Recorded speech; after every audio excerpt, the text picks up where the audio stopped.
はいどうも、フランスガイド中村です。今私の後ろに映っているのは地下鉄の駅フランクリン・ルーズベルトでございます。ちょうどこの駅はね、世界一有名な道シャンゼリゼ大通りのちょうど真ん中に位置するんですよ。今回はね、この位置から凱旋門までシャンゼリゼ大通りの魅力を皆さんと一緒に見ていきたいと思います。それでは早速行きましょう。はい、ということで今私たちの目の前に見えているのは地下鉄の駅フランクリン・ルーズベルト。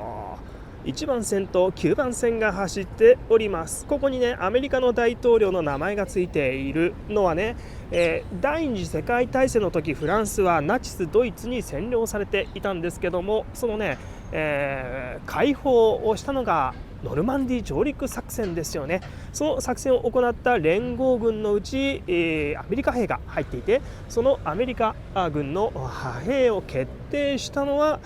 フランクリン・ルーズベルト大統領ということで、彼のね名前が第一次世界大戦以降この地下鉄の名前に付けられておりますと。さあ、そして今目の前には非常に豪華な建物が見えてきました。すごい邸宅だなおいこれね。これはね19世紀後半に作られた建物で、モンペリエにいるね裕福な商人がもともと建てた場所でございます。現在はねアートキュリアルといって、オークション、美術のオークションの会社になっているんですよ。ほら、メゾン・ドゥ・ボント・オンシェーって書いてあるでしょ。オークションハウスアートキュリアルという場所でございます。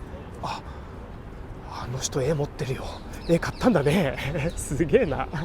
そういう人たちがこの世の中にいるということなんでしょう。さあ、この隣にもこれ豪邸があって、見てよこの鉄柵、すごいね。なんか全然ちょっと私の住む世界とは違うレベルの人たちなんですけど、お前の住む世界なんかと同じわけねえだろというね感じがするんだけども、はい、ここもね非常に大きな邸宅があります。ここもねその裕福なその商人の建物だったんですけど、ここはねもともと別の建物がありました。ル・オン邸というね場所で、ルオン公爵夫人のために、モルネー公爵が建てた建物なんですよ。固有名詞がいっぱい出てきたぞ。はい、このねモルネー公爵という人のお母さんがオルタンス・ドゥ・ボーアルネという人で、このオルタンス・ボーアルネのお母さんがジョセフィン・ドゥ・ボーアルネ。この辺まで来たらフランス史好きな人分かってきたんじゃないか。このね、ジョセフィン・ドゥ・ボーアルネの旦那がナポレオンですよ。そうということでね、ナポレオンの娘さんの息子が建てた建物なんですね。愛人のために建てた建物と言われております。ただしね、ナポレオンとは血つながってないんだわ。というのはジョセフィーヌはナポレオンと結婚する前に実は一回結婚してるんですね。ボーアンネ伯爵という人と結婚していて、でその人は革命の時に、処刑されているので、彼女は未亡人だった。ナポレオンと結婚した時はね。ただし前の旦那との間に2人子供がいて、そのうちの1人がオルタンスっていうね娘さんなんです。そのオルタンスはこのナポレオンの弟ルイ・ボナパルトと結婚してね、結婚して子供を産んで、その三男がねナポレオン3世なんですよ。けどもね、そのまたルイ・ボナパルトあんまり好きじゃなかったから不倫しまして、そこにも子供生まれる。それがモルネー公爵なわけだからね、モルネー公爵とナポレオン3世非常に顔が似てるというねそういう話なんですけども、はい、今ね目の前にはまた超豪華な豪邸ですよ。豪華な豪邸、これトートロジーですが、はい、すいません。真ん中にね顔があるんですけど見えますか。これはねパイバという当時、第二帝佐の時代だから、まさにナポレオン3世の時代に名を馳せた高級娼婦が建てさせた邸宅なんですよ。これは扉開いてる。こんな感じになっているんですね。すごいですね。これね現在ねガイド見学とかできるんですよ。窓開いてる。見える？ちょっとだけ見える。なんか窓すごい装飾されてますね。すっごいね。はい、ここはねもともとはエステル・ラックマンというねモスクワ生まれユダヤ人ゲットーで生まれたっていう女性がね、パリにもうほんと裸一貫で出てきて、そして若い女性でさ、コネもなくて実績もなくて、そしてお金もない女性、何やって生活できるって言ったらもう一つしかないんですよ。当時は売春ね。で売春をしながら、その才能のある人はお金持ちのね旦那を見つけて、少しずつ自分の財産を貯めていくってことをやっていきます。でそれがね、いわゆる高級娼婦ってやつですよ。で彼女はね、こう高級娼婦にどんどん成り上がっていって、お金持ちの人を捕まえながら、なんと最後には公爵、ポルトガルのね公爵まで捕まえてしまって、で結婚することによって自分自身が公爵になると。でその後もね、豪邸を建てさせて、先ほどのような邸宅を作らせております。さあこのようなね、シャンゼリゼにはもう本当にシャンゼリゼに豪邸を建てるっていうのが一つのステータスになっていたということなんですけども、20世紀になると今度は馬車の時代から自動車の時代になりますよね。現在も私たちは自動車の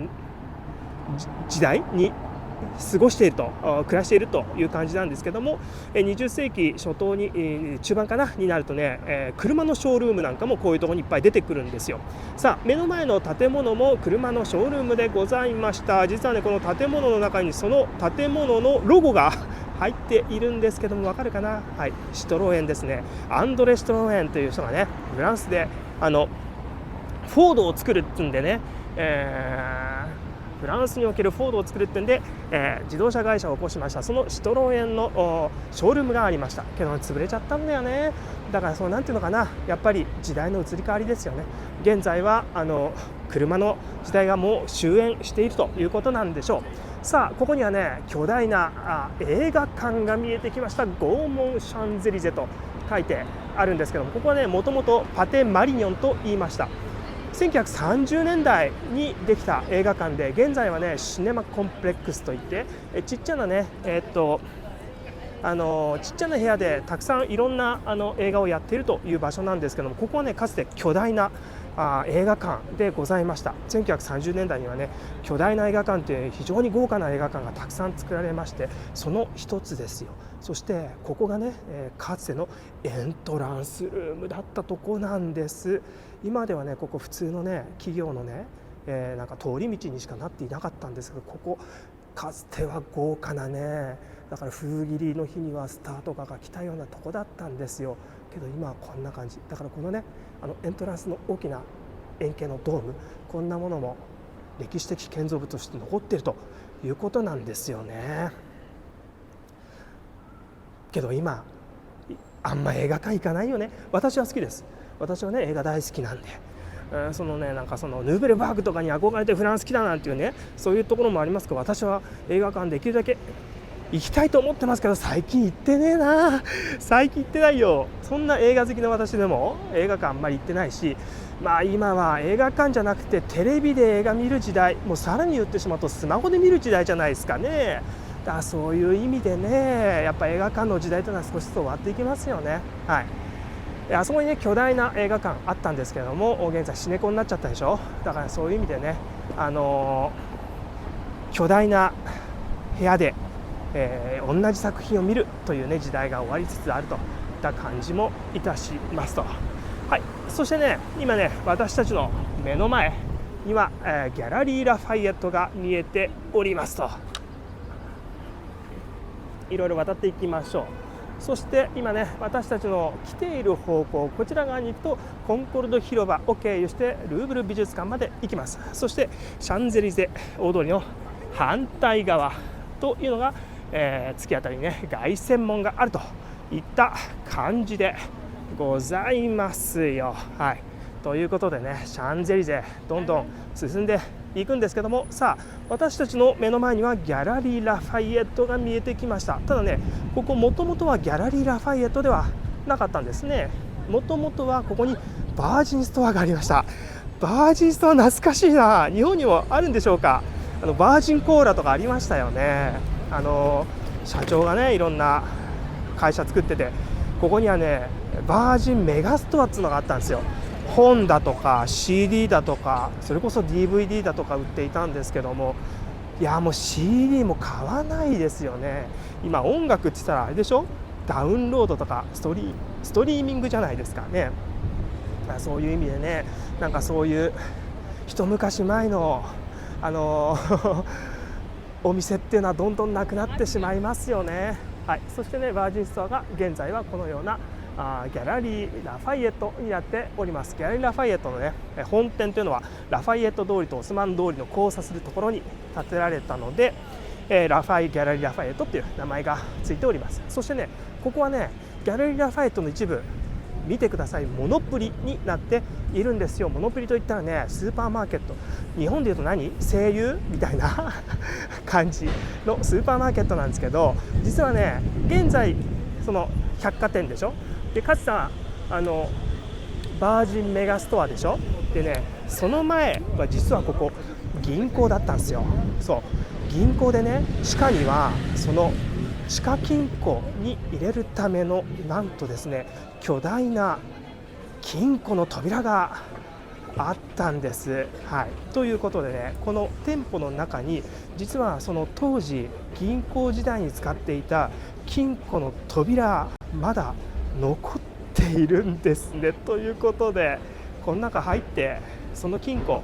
見つけてみましょう。皆さんどう、見つかった？もう見えてるよもう見えてるんですけど、正面にはメゾンというね家っていう意味ですけど、この家で使うような食器類だとかそういうものがありますけど、今目の前見てください。ほらこれだよ、見える？これ超でかい、これ地下金庫の扉でございます。なんとこんなものがモノプリにあるとはね、すごいなこれ。こうやっていろいろ、何これ、歯車によってガチャガチャって動くんだね。であそこになんか時計みたいなのついてるけど、あれダイヤルなんでしょう。わーすごいね、こんなすんごい分厚いよこれ。どれぐらいあるんだろうね。1メーターぐらい、そんなねえか。わかんない。はい、ということでね、ここはね1930年代に、作られた、銀行、ファーストナショナルバンクオブニューヨークということで、ニューヨーク銀行の金庫があったところですよ。すごいねこれまた、ということでね、こんなねおもちゃ売り場とか人形だとかね食器なんかが売っている場所、実はかつては1930年代にはなんと銀行だったということで、そしてその銀行時代のあんな金庫の扉もまだこのように残っているということなんですね。ぜひねモノプリといったらね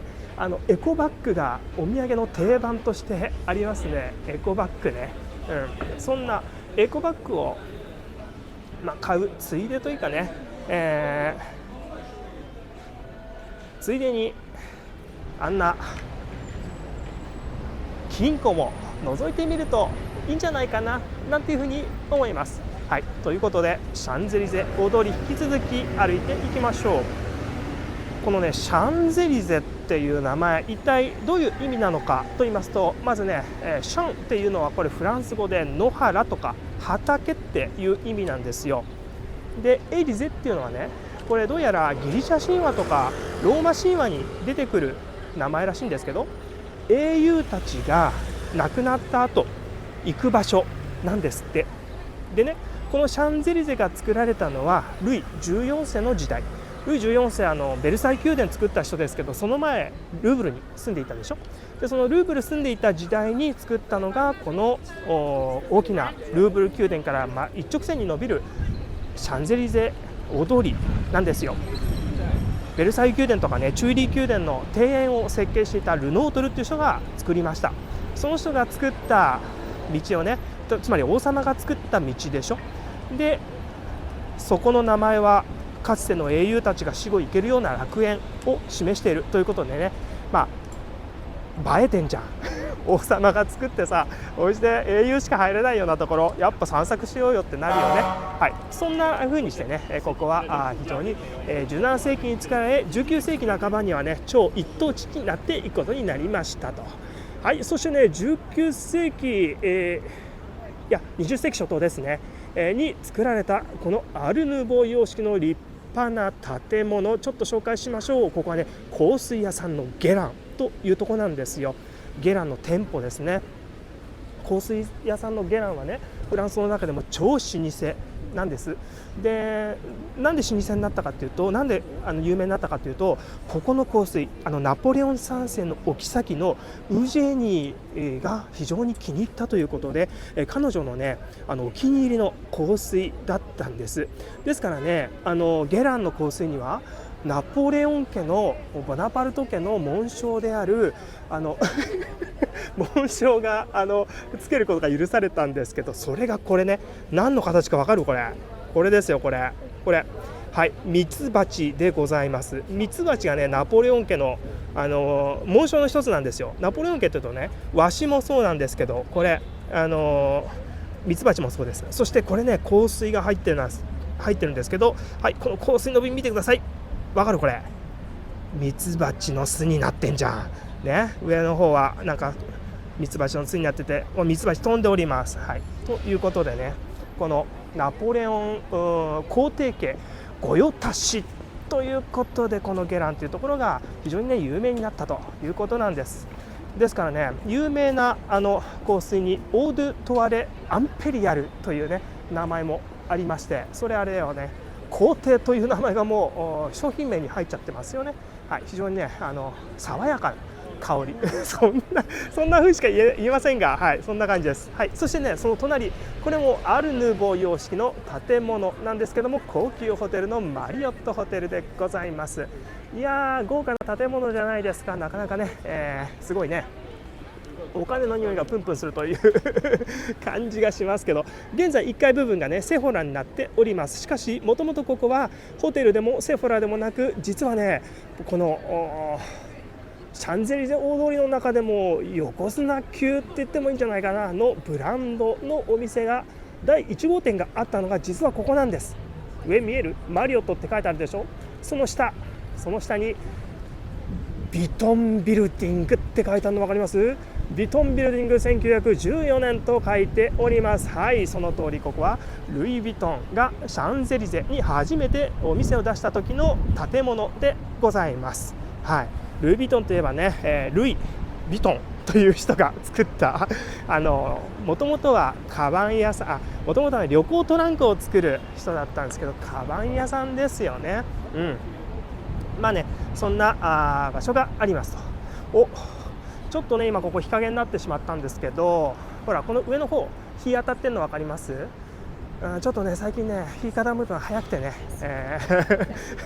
これ日当たってます。はい、実はね、シャンゼリゼ大通りって大きな通りで、ほら向こう側もあるでしょ。実はね、向こう側見てください。暗いんですよ。なかなか日が当たらないわけ。そしてこっち側はまあそれでもね、あんま今もう日当たってないんだけど、ちょっと当たってるでしょ。ということでね、今私たちの歩いているこっちがね、偶数の番号が続いている方なんですけども、こっちの方が日当たりがいいんですよ。ということで、こっちの方にたくさんショップとかね、そういう商店なんかがどんどん建つようになりました。そしてここにはね、商店街などもできまして、1930年代に作られた商店街、今でもこのように残っているんですよ。ギャラリー・デ・アカドというところなんですけども、さあここね、歴史的建造物になっております。入ってみよう。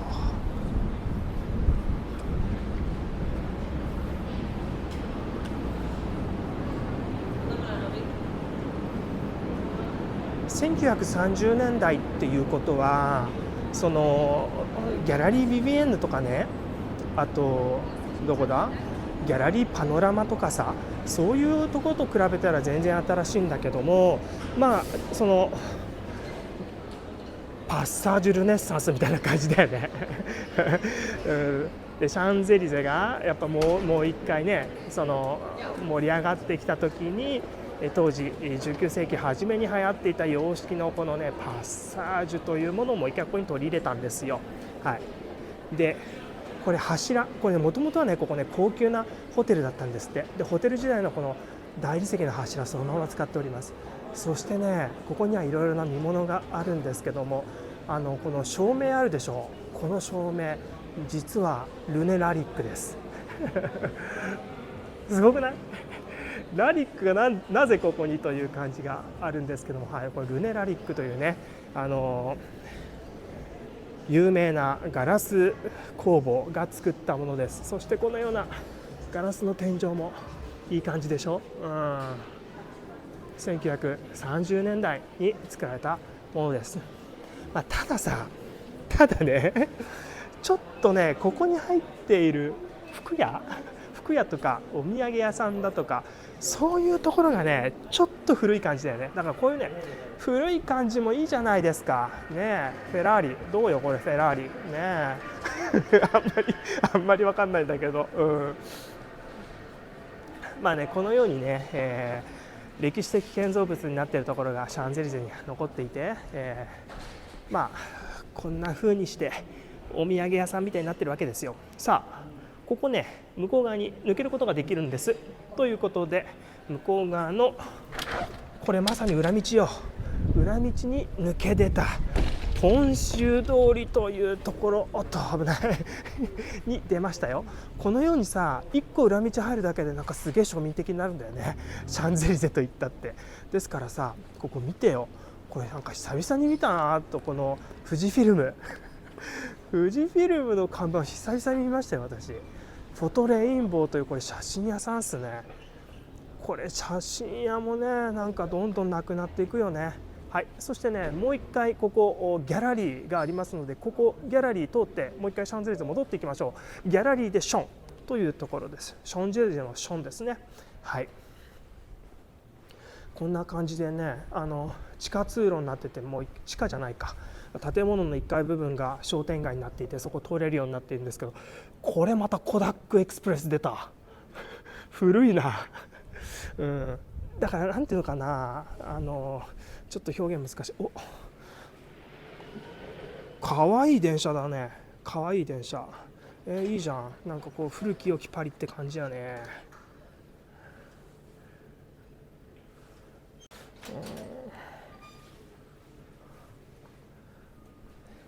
なんかもう曲がってしまっている曲がってしまっているポストカートなんですけど、もう一回こっち戻っていきましょう。シャンゼリゼに戻っていきます。だちょっとさなんかこの辺あれなんだよね、なんていうの表現難しいんだけどさ、ちょっと古いのよちょっと古くなっちゃってる。で実はねシャンゼリゼってめちゃくちゃ有名なんだけども、パリジャンにとってはそこまで人気のある界隈じゃないんですよ。というのは一つは観光地化されすぎてるっていうのが一つあって、でもう一つは車通りがすごいうるさいでしょ。だからね騒がしい。そんなこともあってパリに住んでる人はシャンゼリゼ遊びに行こうってのはあんまないんだよね。散歩しに行こう、じゃあシャンゼリゼ行こうってのはあんまない、正直言って。だからこそねシャンゼリゼってただ歴史がものすごくいっぱいあって重要な場所でもあるから、そういうところをもっと散策地として人気のある場所に変えていこうっていう考えが今生まれていて、だから今ね5車線ぐらいあるのかな、それを2車線に減らしてシャトルバス走らせるとか、もっと緑を埋めて遊歩道にしていくみたいな、そういうね計画があります。でそういう計画が実っていくと、こういうパッサージュみたいなところもどんどんおしゃれなね感じになっていくんじゃないかなという感じがしますね。はい、それでもねなんかこういう、なんていうのかな、いい感じこれ誰が買うんだろうかみたいなね、主観的な判断ですよ。そんなお土産屋さんがね残ってるっていうのも一つの面白みでしょう。はい、ということで、シャンゼリゼ大通りに戻ってまいりましたけども、今度ね目の前に見えてるこのね大きな建物なんですけども、はい、ここがですねパリ・サンジェルマンの公式ショップになっております。ただしねこのうるさいな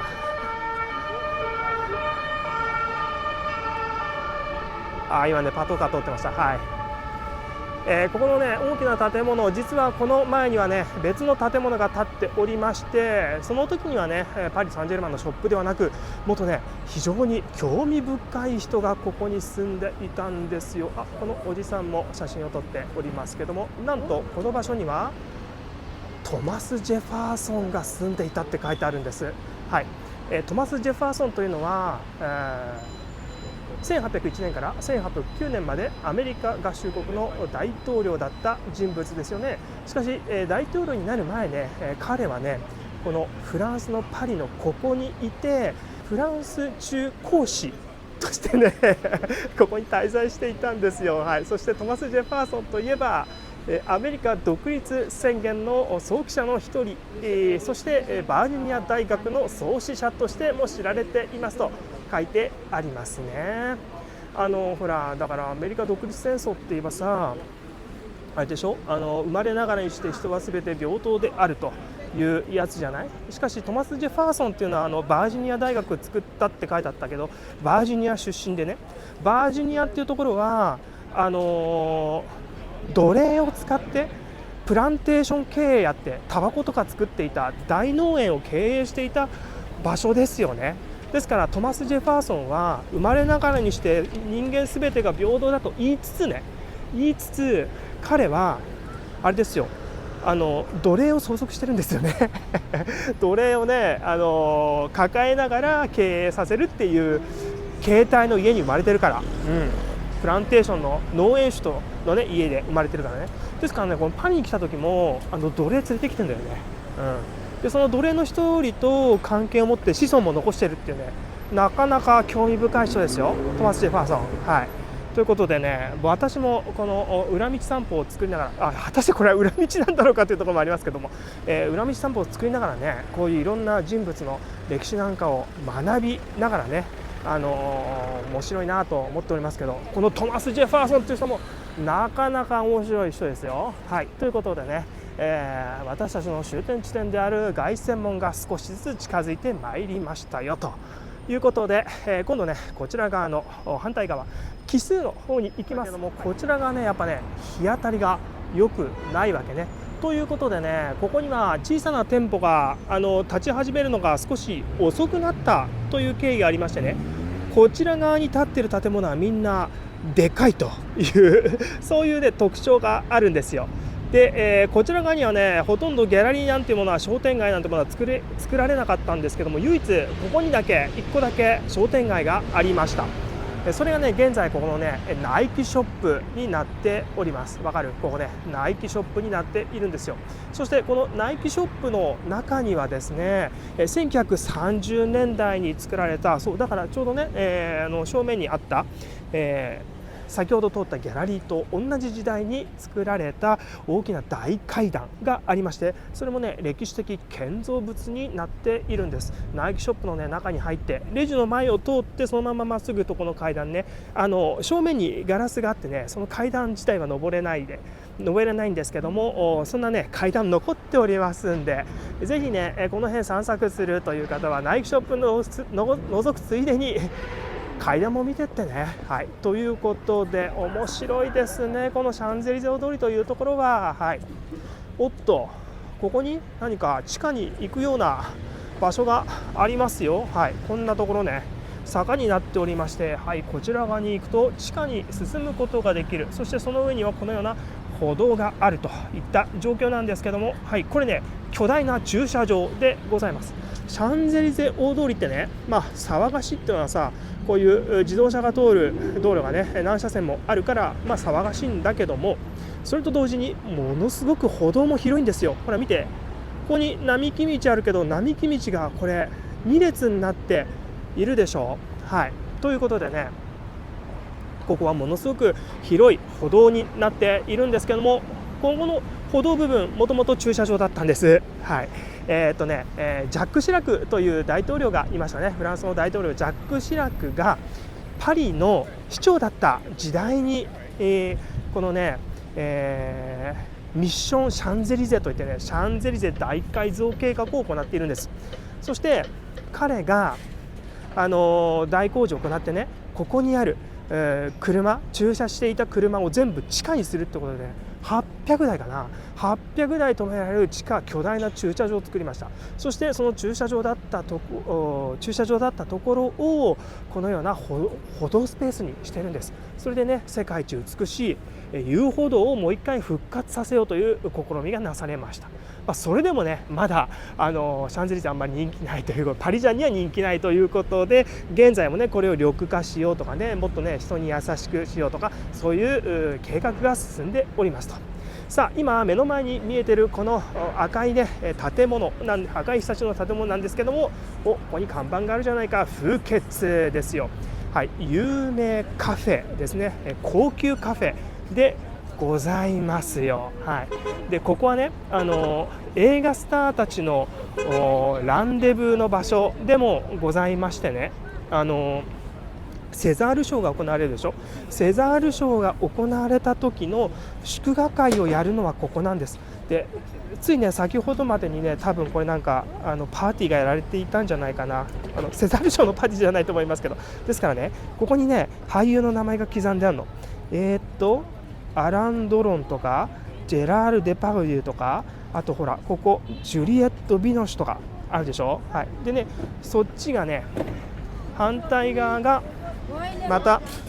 映画監督になっていたりしてね、はい、これなんか撮影ですかね、なんかそういうものがありますけど、はい、ここがねフーケッツといって有名カフェになっておりまして、この2階部分は現在はホテルになっておりますと。はい、このね有名な建物がバンバン続いておりますけども、さあその道を挟んで向かい側にあるのは出た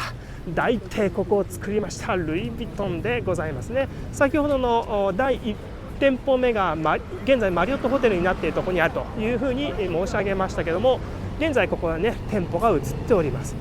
世界で一番大きいルイ・ヴィトンのビルなんじゃないでしょうか。はい、このねルイ・ヴィトンという人はもともとはねスイスの近くの本当片田舎で生まれた男性でね、でちょっと成功するのを夢見てパリまでなんとそこから歩いてきたっていう伝説持っております。はい、本当に裸一貫からね何もないところからこの大帝国を築き上げたってことですよね。ルイ・ヴィトンさんはでパリにやってきて、まずはお金持ちの人たちが旅行する時の荷物包み係、そしてその荷物を入れるトランクを作る職人となっていきます。才能あったんだろうね、努力もしたんでしょう。30歳になる頃には独立するぐらいの技術を持って30歳で独立、そこで生まれたのがこの自分の名前を取ったブランドルイ・ヴィトンでございますよ。はい、そしてね彼がね自分で独立して、トランク旅行カバンを作っていくわけなんだけども、すぐにね品質いいってことでねどんどん売れていきます。そこで真似されたくどんどんねコピー商品が出回るんですよ。そこで真似されたくないということでね、まずルイ・ヴィトンという名前を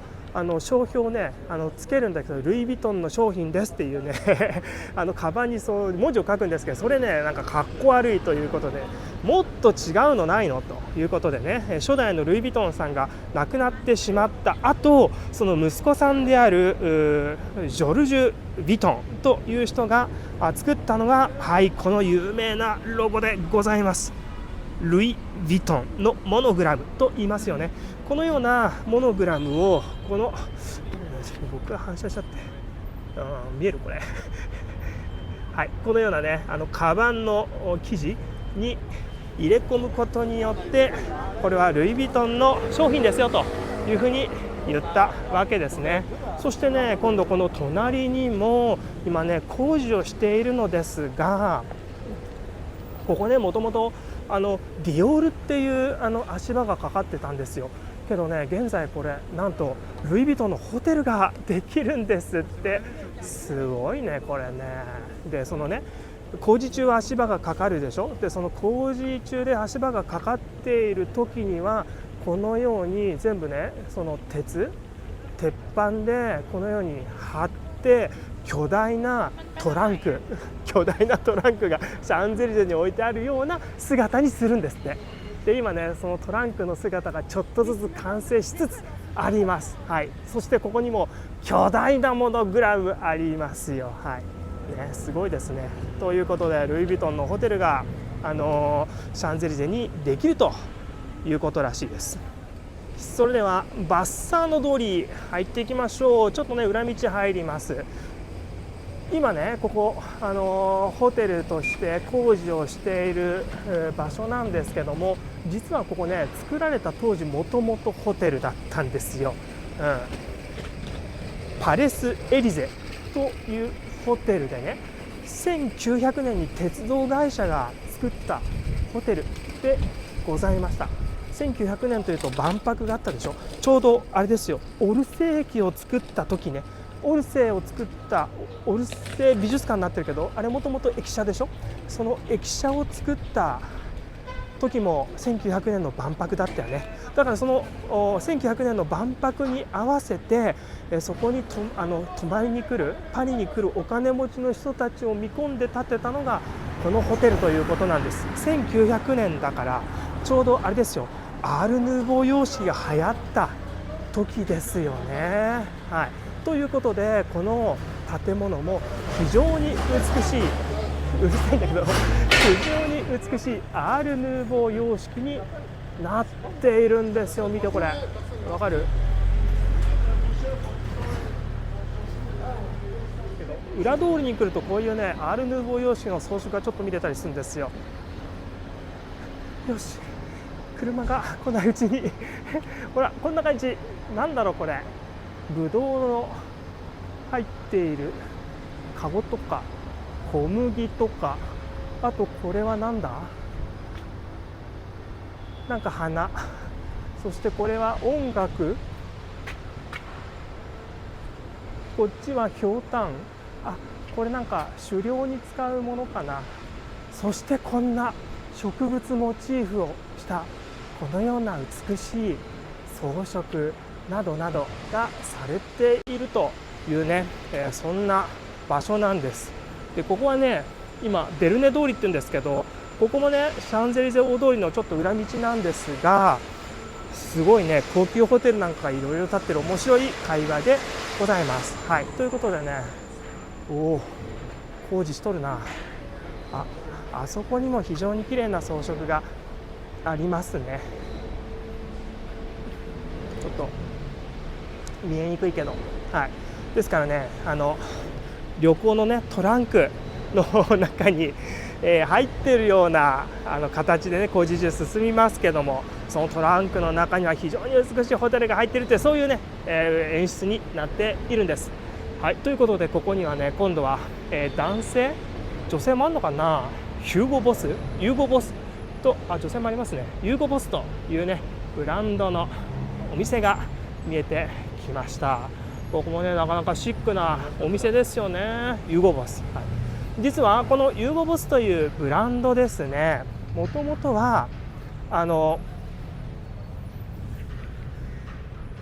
ナチスドイツの党員が創始者なんですよ。ユーゴボスというのはもともとナチス党に入っていたんですよね。そして今度はナチスドイツの制服を作っていたブランド、アパレル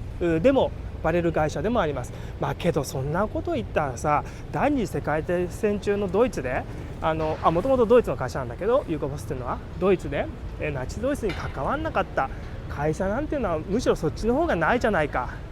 なんつうふうにもね、言われるわけなんですけども、はい、そんなね会社でございましたと。ちょっとね渡るタイミングを失ってしまいました。ということでちょっとここ歩きます。はい、ということで目の前に見えているのはこれね凱旋門が見えております。さあその凱旋門までね少しずつ近づいておりますよ。もうちょっとで凱旋門着きますよ。はい、観光ねバスがこのように走っております。まさにここ観光の中心地といった感じですよね。はい、そしてね今こっち側に渡ろうと思っているんですけども、はい、正面にもまたね非常に大きな建物が見えていますけども、そこには旗がはためております。さあこれ一体何の旗か皆さんわかる？この多分そうだと思うんですけど、デンマークでしょでしょってあんまり自信がないんですけど、はい、ということでね、はい、ここはねメゾン・ドゥ・デンマークといってデンマークの文化センターになっている場所なんですね。はい、多分ねここの下のブラッセリーがデンマーク料理を食べられる場所なんじゃないかな。ほらダニッシュスナックって書いてあるしね、やっぱほらスペシャリテってここの名物でデギュスタション・ド・アホンって書いてある。やっぱ魚なんだね。でノルウェー産のサーモンとかが有名なんだ。やっぱニシンだな。でね、ここメゾン・ド・デンマークって言うんですけど、ここはね無料で入れる展示をしてるんです。デンマークの現代芸術家の人たちの作品が展示してる時には無料で入ることができて、たまに行ってみるとね面白いです。ということでね、このシャンゼリゼ大通りを散策するにあたって、もしね、時間があったら、余裕があるんだったら入ってみても全く損じゃないような場所です。であそこはねデンマーク語を勉強することもできる場所なんですよ。デンマーク語講座っていうのもやってましたね。だからあそこデンマークの文化センターになってるから、そういう講座もねやってます。もちろん講座は有料ですよ。でね、私ねデンマーク語ちょっと一時期習おうかなと思っていた時もあって、非常に私はデンマークに興味を持っております。なんでデンマークに興味を持ったかっていうと、これすごいありきたりなんですけども、NHK の番組で奇跡のレッスンっていうものをやっていてね、でそこで海外のそのコーチなんかを日本の中学生とかに招待して、そこで日本人たちと交流させるみたいな番組だったんです。でその時はね奇跡のレッスンといってデンマークのプロハンドボールの選手が公立の中学校にハンドボールを教えに来るっていうような会でした。でね、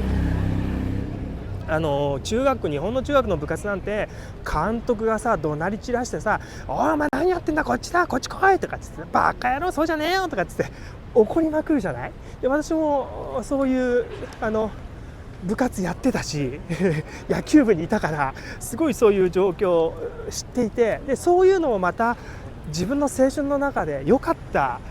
自分の一つのなんていうのか人生の一つになっているっていう意味で全然後悔してないんだけどさ、ただそのデンマークから来たコーチって全然違う考え方してるわけ。そういうふうにねたくさん起こるのではなくてね、子どもたちにいろいろと考えさせながらプレーさせたらどうですかってわけ。でその人1週間ぐらいその子たちを見るんだけど、例えば怒んないで、なんか失敗したとしたら今の一体どういうところが悪いと思った、ちょっと自分たちで考えてみてみようとかさ、あとはねそのペアを組んでくださいって言って自分のまず相手を決めるわけね。でそのペアに組んだ子たちが練習してるときはもう一人の子は練習しない、見てんの、その自分のペアの子でね、その練習が終わった後にいいとこと悪いところを一つずつその子に教えてあげてとか、そういうふうにやるんですね。面白いよね。だからできるだけね教えるっていうことじゃなくて、できるだけ自分で考えさせながら、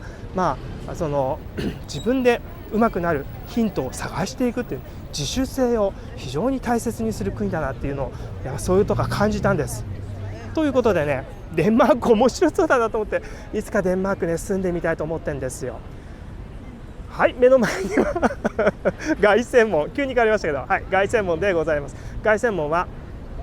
ナポレオン・ボナパルトがオーストリアオーステリッツの戦いに勝った勝利記念として作らせたものでございますと。でね、この凱旋門の周り、アーケードじゃなくてなんだっけ、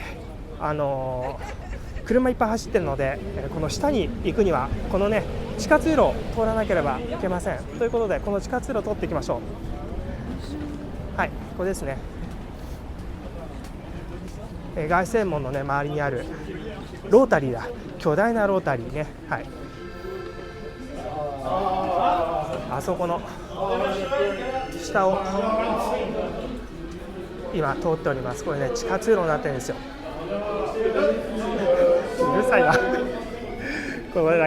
なんだろう、このおじさんたちが目の前にいるんですけど、なんかの団体ですかね。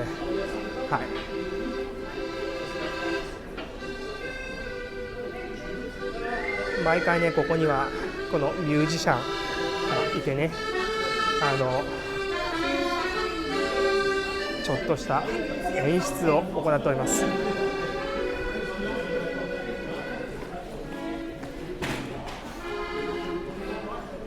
凱旋門の上に登るのは有料なんですけど、凱旋門の真下に行くっていうのは無料で行けるんでね、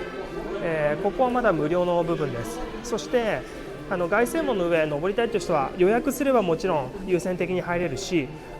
ガラガラだよ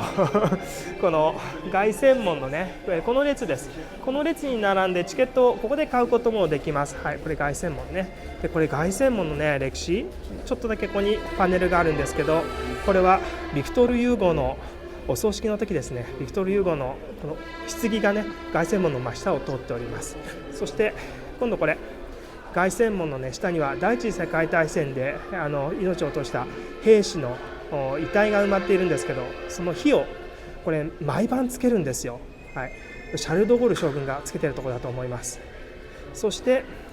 またこれシャルル・ド・ゴール将軍がね1944年8月ですよね、にノルマンディー上陸作戦を成功させ、そのままパリに進軍してきてパリ解放した時にね、シャルル・ド・ゴール将軍、そしてアメリカ兵と一緒にこのような勝利行進を行いました。その時のね、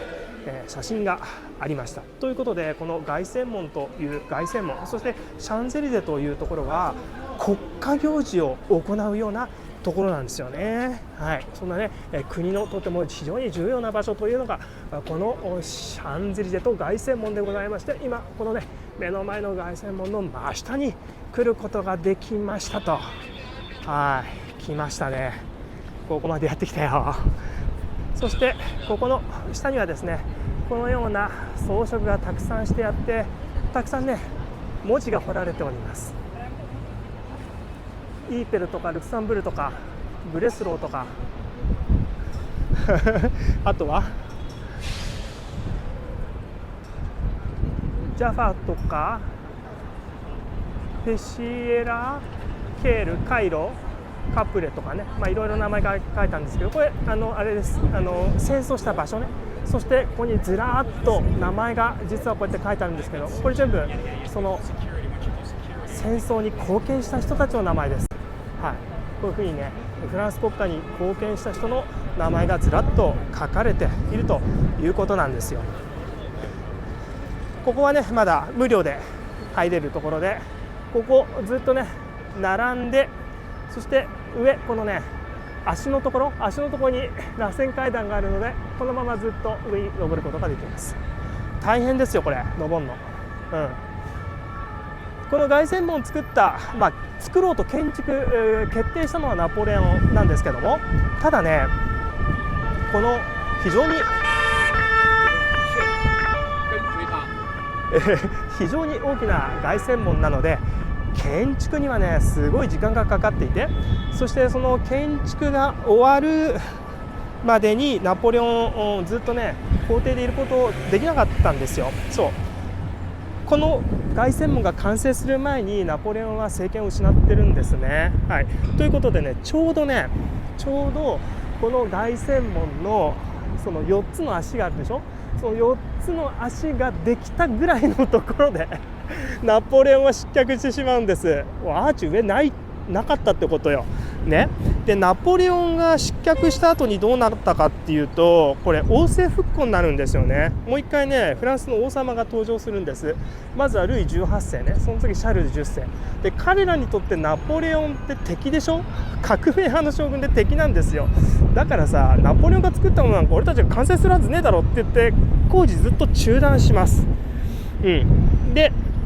そのシャルル10世っていう後に1830年に7月革命っていうのが起こって、もう一回王様シャルル10世退位させられるんだけども、その後に来たのがルイ・フィリップって人なんです。ルイ・フィリップっていう人は自分自身がオルレアン家のねブルボン家のちょっと親戚みたいな感じで自分自身が王様なんですよ。だから一応王政が続くんだけども、彼のミッションっていうのはみんなで仲良くしようっていう協調を取ることが彼のミッションだったわけですからね。この凱旋門、よしこれもう一回建て直そう、これ完成させようということで全ての人が満足するように作りました。まずね、自分自身が王様でしょ。だから自分自身はその計画を王様が立てるっていう意味で王党派を満足させる。そして今度こっちにはですね、見てください。これマルセイエーズという名前がついていますが、今ね、その義勇軍たちが革命戦争に合流しようとしているところでございます。見てください。今これ社会科見学で凱旋門を見学しに来た子どもたちがねいます。ガイドさんがああいうふうに見てください、あれはね義勇軍をね革命派の人たちを象徴してるんですよというふうに、説明しているんでしょう。はい、ですからあれはね共和派の人たちを満足させるためにあのような彫刻をデザインしております。そして今度はこちら側なんですけども、共和派だけかよ、ナポレオン派の人たちにはじゃあどうすんだよということで、ここにはねもともとナポレオンが勝利記念として建てたということで、この中央にはナポレオンがね、勝利の体感をされているところという彫刻をここであしらったということなんです。ということでね、ナポレオンが皇帝として勝利記念としてこの計画を発表し、その後ルイ・フィリップという王様が計画工事の建築工事の再開を決定し、そこには革命派とそして皇帝派の人たちも満足できるようなデザインで完成させたのがこの凱旋門ということなんですね。そして先ほどもねシャルル・ド・ゴール将軍の姿がありましたけども、この凱旋門の下は現在は第一次世界大戦以降ですね、戦争記念碑になっているんですよ。さあ真下に行きますよ。そうするとこのようなね、はい、火がついてるんです。お花に囲まれて、ここには Ici repose un soldat français mort pour la patrie と書いてあります。1914年、1918年、これ第一次世界大戦ですよね。そこで祖国のために命を落としたソルダがここに眠ると書いてあるんですよ。そしてそのソルダを称えるためにここには常に炎が絶やさず、つけられていて、これがね毎晩確か6時半だと思いますけど、6時半にここでもう一回炎をつけるという儀式が行われ、そこにはこのようなお花がねずっと常に献花されるということになっております。第一次世界大戦のね戦争記念碑となっているわけですよ。そしてその反対側というのが、ずっとね私たちが歩いてきたシャンゼリゼ大通りということなんですね。さあどうでした、いかがでしたか。このねシャンゼリゼ大通りをだいたい真ん中ぐらいからねこの凱旋門まで歩いてまいりました。ここから見ると向こう側にねちょっと下っているっていうのが分かりますよね。凱旋門から見た正面に見えるのがシャンゼリゼ大通りでございます。シャンゼリゼってねもともと英雄が死後亡くなったと、その魂が行く楽園のことを指しておりましたよね。まさに凱旋門の下で眠る無名兵士がまさに英雄ということで、このねシャンゼリゼという名前を完全な形にしている、まさしくその文字通りの形にしているというのがこのね凱旋門の下に埋められた無名兵士ということができるんじゃないでしょうか。ということでね非常に歴史がね多く詰まったシャンゼリゼ大通りでございますけども、なかなか見どころがねあるところなので、ショッピングだけじゃなくこのような歴史的観点も知っていただくとより散策楽しくなると思います。ということで今回この辺にしておきましょう。少しでも面白いと思ったら高評価チャンネル登録お願いいたします。そしてね、ぜひ皆さん感想を教えてくださいね。皆さんの感想をお待ちしております。ということでこの凱旋門を見ながらお別れしましょう。ありがとうございました。